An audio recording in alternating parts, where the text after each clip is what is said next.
जय श्री कृष्ण। आज हम समझेंगे भगवान श्री कृष्ण द्वारा अर्जुन को दिए गए उस दिव्य उपदेश का सार जिसे श्रीमद् भगवद गीता कहा गया है। यह केवल युद्ध का उपदेश नहीं है, यह जीवन जीने की कला, धर्म का मार्ग और आत्मा का ज्ञान है। अध्याय 1, अर्जुन का मोह। कुरुक्षेत्र के युद्ध भूमि में जब अर्जुन ने अपने ही सगे संबंधियों को सामने देखा, भीष्म, द्रोण, अपने भाई मित्र, तो उसका मन विचलित हो गया। उसने कहा, हे माधव, मैं अपने ही परिजनों को मारकर क्या सुख पाऊंगा। यहां से शुरू होती है मानव मन की सबसे बड़ी उलझन, कर्तव्य और भावना के बीच का संघर्ष। अध्याय 2, आत्मा का ज्ञान। श्री कृष्ण मुस्कुराए और बोले, हे अर्जुन, तू जिसको मारने की सोच रहा है वह शरीर है, आत्मा नहीं। आत्मा न जन्म लेती है, न मरती है, न जायते म्रियते व कदाचिन।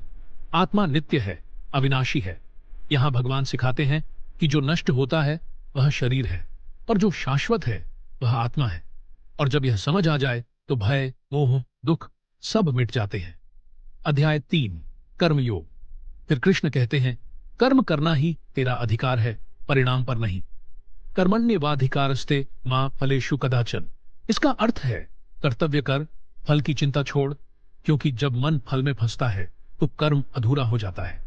सच्चा योगी वह है जो कर्म करता है पर आसक्ति से मुक्त रहता है। अध्याय 4, ज्ञान योग। कृष्ण कहते हैं, जिसे आत्मज्ञान मिल जाता है उसके सभी कर्म भस्म हो जाते हैं।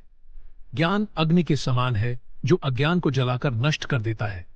ज्ञान का अर्थ है अपने स्वरूप को पहचानना कि मैं यह शरीर नहीं, मैं आत्मा हूं, परमात्मा का अंश हूं। अध्याय 5, संन्यास और कर्म का संतुलन। कृष्ण कहते हैं, सच्चा सन्यासी वह नहीं जो संसार छोड़ दे, बल्कि वह है जो आसक्ति छोड़ दे। कर्म करते हुए भी जो अहंकार रहित है वही मुक्त है। अध्याय 6, ध्यान योग। यहां भगवान ध्यान की महिमा बताते हैं। मनुष्य स्वयं अपने मन का मित्र भी है और शत्रु भी। जब मन वश में है तो वही मुक्ति का कारण है, जब मन अवश्य है तो वही बंधन का कारण बनता है। योगस्थ कुरु कर्माणि, अर्थात मन को स्थिर रखकर कर्म करना ही सच्चा योग है। अध्याय 7 से 9, भक्ति और ईश्वर का ज्ञान। कृष्ण कहते हैं, मैं ही सबका मूल हूं, मुझसे सब उत्पन्न होते हैं। जो मुझ में प्रेम से एक फूल, एक फल, एक जल की बूंद भी चढ़ाता है, मैं उसे प्रेम पूर्वक स्वीकार करता हूं। यहां श्री कृष्ण बताते हैं कि भक्ति में भव्यता नहीं, भावना चाहिए। ईश्वर को हृदय से बुलाओ, वह दूर नहीं, भीतर है। अध्याय 10 से 11, विश्वरूप दर्शन। कृष्ण अर्जुन को अपना विराट रूप दिखाते हैं जिसमें पूरा ब्रह्मांड समाया है। सूर्य, तारे, समय, जीवन, मृत्यु सब उसी के अंग हैं। यह दर्शन बताता है कि ईश्वर सर्वत्र है, हर कण में, हर जीव में वही परमात्मा है। अध्याय 12, भक्ति योग। जो मुझ पर अनन्य प्रेम करता है वह मुझे सुलभ है। श्री कृष्ण बताते हैं कि भक्ति में सबसे बड़ा गुण है नम्रता, करुणा और क्षमा। भक्त वही है जो सब में ईश्वर देखता है और किसी से द्वेष नहीं रखता। अध्याय 13 से 18, जीवन का अंतिम संदेश। कृष्ण अंत में कहते हैं, हे अर्जुन, अपना मन मुझ में लगाओ, मेरी भक्ति करो, मेरे प्रति समर्पित हो जाओ, मैं तुम्हें पापों से मुक्त कर दूंगा। सर्वधर्मान परित्यज्य मामेकम शरणम व्रज। यह गीता का परम संदेश है।